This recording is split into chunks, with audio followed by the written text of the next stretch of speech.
Hey guys, welcome to the Liberal Hive Mind, a channel solely focused on exposing the abundant hypocrisy of the left. Well, there you have it, folks. I covered this story a couple days ago and I said I'd give you guys the update. Of course, you guys knew my prediction. I was clearly siding with Candace Owens, who flat out said that she was going to release the footage. Meanwhile, Patrice Coolers, who was clearly trying to emotionally manipulate her audience, alleged that she was harassed and felt threatened and she was in danger, while simultaneously saying that her security guard had filmed the whole thing. She claimed that Candace Owens was being threatened and was demanding for an interview, but the whole thing seemed totally dishonest because Candace Owens was willing to release her footage while Patrice Coolers claimed to have cell phone video and then never released this video. Well, I told you guys we'd get the update and it's not surprising at all. Patrice Coolers continues to be utterly dishonest, standing atop a mountain of lies, while literally everything Candace Owens described, everything that she said, is now provable with video evidence that she released. So of course, let me update you guys on what's going on here. Let's take a look at the video evidence, and then let's continue to go after this BLM left-wing activist grift. So of course, we've got some stuff to get into, but before we get into any of it, please make sure to leave a like, a comment, subscribe, share the video as much as possible. We are still shadow banned by the YouTube algorithm, hidden from non-subscribed viewers. And with that out of the way, let's roll the tape. Alright folks, so here's the update. Black Lives Matter co-founder tearfully claims she was harassed by Candace Owens at her home, but new video appears to tell a different story. Let's do a little bit of a flashback. Let me update your memory on Patrice Coolers' claims.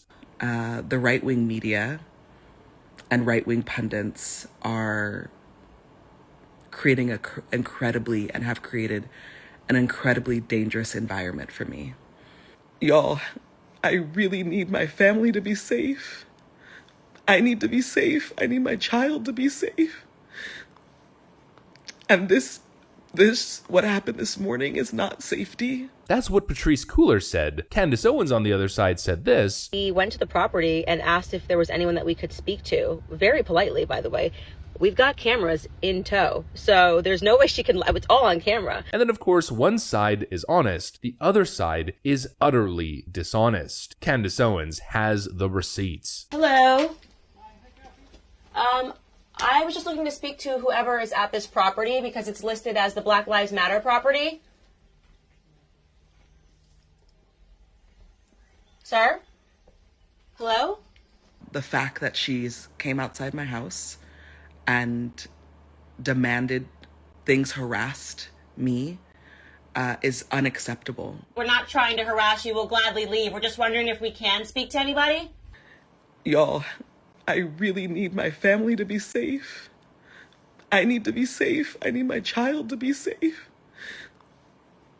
And what happened this morning is not safety.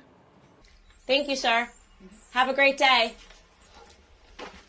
Literally verbatim. The video shows Owens politely saying, "We're not trying to harass you, we'll gladly leave, we're just wondering if we can speak to anybody." And on the video, she says essentially exactly that. It's the same left-wing grift that we see all the time. In fact, a great example just not so long ago with Mrs. Taylor Lorenz, a predator journalist whose entire career is based around lying about people and trying to destroy people's lives. She receives criticism and then cries and falls on air as if she's the victim and the internet is just such a horrible misogynist place. And of course we know how that situation turned out. Always the people who are so quick to emotionally manipulate and cry and play the victim always seem to be the ones who are the perpetrators. Always seem to be the ones that are almost sociopathic and at the root of some very ugly stuff. And when it comes to Black Lives Matter, I mean, we are talking about some seriously ugly stuff, pretty much proven at this point to be a Ponzi scheme, a pyramid scheme, a total con, a total scam connected to the DNC. And speaking of their connection to the DNC, don't you find it very odd? I mean, the timing of this story right over here, Clinton cronies Minion Moore and Mark Elias suddenly leave Black Lives Matter, no reason given. We reported previously how Mark Elias and Minion Moore, two Clinton allies, benefited immensely from Black Lives Matter, BLM. They've made their money and now they're leaving the radical and violent group. We recently reported how two individuals close to the Clintons are connected to Black Lives Matter, the group that made millions millions of dollars in 2020 using the George Floyd death to instigate riots and rake in money. These two individuals were Mark Elias, who was Hillary Clinton's attorney during her 2016 run, and was the attorney who was assigned to BLM. Minion Moore is on the board of BLM, and she also worked on Hillary's campaigns and is now helping Biden pick a black female to be his pick for Supreme Court. What we previously didn't report is that we've also identified that Moore is the president of Hillary Clinton's nonprofit Onward Together. We recently wrote about how Mark Elias worked for BLM. This was unknown until recently. Elias was Hillary's general counsel in her 2016 campaign for president. He is currently mentioned in Durham's indictment of another Hillary attorney, Michael Sussman. And then all of a sudden, as the BLM ship is starting to sink to the bottom of the ocean, deep state Hillary Clinton goons are jumping ship before the whole thing submerges. None of it is a coincidence, and none of it is surprising in the least bit. It's like I've been saying forever, folks. All roads seem to lead to Hillary Clinton, or all roads seem to lead to George Soros in all of these situations. I mean, these money laundering schemes and these influence peddling schemes are just incredible. All of the lawyers and these organizations, these non-profits that seemingly rake in millions upon millions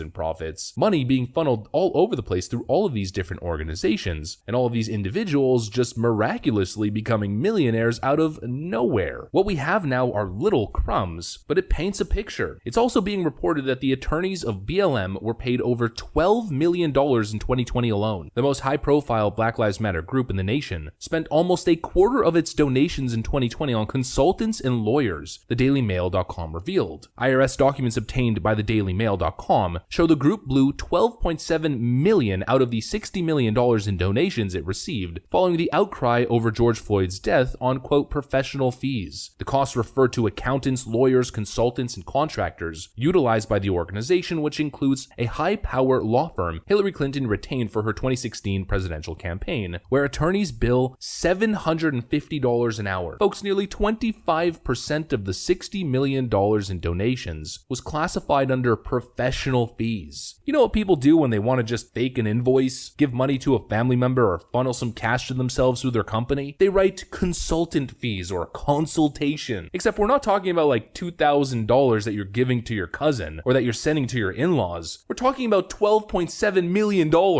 all tax-free, being funneled for professional fees, many of which is going to Hillary Clinton lawyers. Unreal. We also have another $86,000 that went to, quote, Trap Heels LLC, an entertainment, clothing, and consulting company started by Damon Turner, pictured the father of Patrice Can-Coolers' child. You know, just $86,000 going to her baby daddy so that he can start his own company. Crispin Bowers, who also goes by Shalomaya Bowers, was listed in all four nonprofits that received money from Black Lives Matter in 2020. He also serves as treasurer of Black Lives Matter PAC. I mean, talk about a grift. Millions of dollars spent on real estate to enrich themselves, that extremely fishy $5.8 million purchase, nearly $3 million above asking price in California, which, by the way, Patrice Can-Coolers now admits was not only used for professional use, but they were hosting various parties there. $12.7 million in professional fees going to DNC lawyers and DNC consultants instead of being spent in the black community to make people's lives better. It's the same Democrat activist grift money laundering scheme that we've seen forever. It's nothing but a grift each and every single time, standing on the shoulders of disenfranchised communities in order to benefit themselves. They're doing the exact same thing with Elon Musk and his buyout of Twitter. Twitter users mock the Washington Post's claim that women and people of color will suffer the most from Elon Musk's Twitter buyout, constantly using women and people of color as a political tool to attack their political opponents, to fundraise, and to enrich and benefit themselves politically. But the actual results of their policies and their decisions tell a completely different story. They keep telling us that we're the terrible, irredeemable racist people, but Harvard University just released this. Experts predict that pandemic learning loss foreshadows a widening of the nation's racial and economic achievement gap. No, really? I mean, it's something that I've been literally ranting about for 2 years. The Democrat policies in relation to remote learning and school closures are going to lead to higher levels of crime and the worst education gap based on race that we've seen in decades. And now all of a sudden Democrats are talking about this? It's a grift. These people don't actually care about these communities. I mean, what about this? Squad members and progressive Democrats all vote for the $40 billion war package for Ukraine, despite condemning military spending in the past. But the hypocrisy here isn't on military spending. spending. It's that all of these people were condemning Elon Musk for spending $44 billion on buying Twitter when he could have solved global hunger, as we saw from that one ignorant progressive on The View, who somehow has a TV show. She's literally the cringiest person on TV. He's absolutely not, because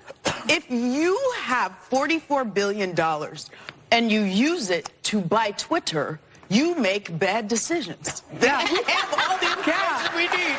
Right. $44 billion. We could have, I mean, but he put doesn't know hunger.